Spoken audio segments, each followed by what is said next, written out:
નમસ્કાર દર્શક મિત્રો, બોટાદ દસ્તક ન્યૂઝમાં આપનું હાર્દિક સ્વાગત છે અને હું છું એલડી મકવાણા. આપ જોઈ રહ્યા છો બોટાદ દસ્તક ન્યૂઝ. હવે પછીના સમાચાર વિગતવાર. ભારે હૈયે ત્રણેય શિક્ષકોની વિદાય. વલભીપુરની તોતણિયાળા પ્રાથમિક શાળામાં 20-25 વર્ષથી ફરજ બજાવતા 3 શિક્ષકોની વિદાય. વિદ્યાર્થીઓની સાથે ગ્રામજનો પણ સોધાર આંસુએ રડ્યા.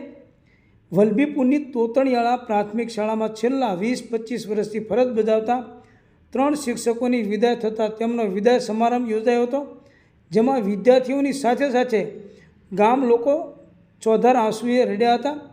સેવા આપવા બદલ ગ્રામજનોએ શિક્ષકોનો આભાર માની ભારે હૈયે ત્રણેય શિક્ષકોને વિદાય આપી હતી.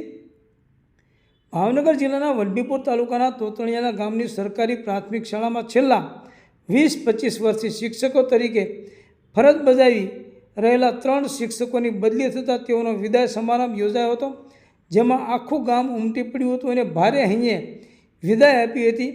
આ પ્રાથમિક શાળામાં છેલ્લા 20-25 વર્ષથી શિક્ષકો તરીકે સેવા આપતા હેમંતકુમાર પટેલ, દશરથભાઈ પટેલ, શિલ્પાબેન પટેલની બદલીઓ થતાં આજરોજ તોતણિયાળા પ્રાથમિક શાળા ખાતે તેઓનો વિદાય સમારંભ અને વિદાય પ્રસંગ યોજાયો હતો.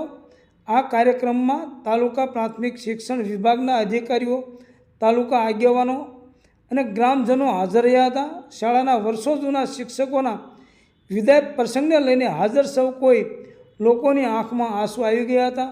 તો બીજી તરફ બાળકો તો જાણે પોતાની માને વળગી પડે એમ 3 શિક્ષકોને ભેટીને રડી પડ્યા હતા. હાજર ગામના આગેવાનોએ શિક્ષકોના પરિશ્રમને બિરદાવ્યો હતો. શાળા અને ગામ સાથે દિલના સંબંધ રાખતા ત્રણેય શિક્ષકોએ શાળાના બાળકોને પોતાના બાળકો સમજીને રાખ્યા હતા.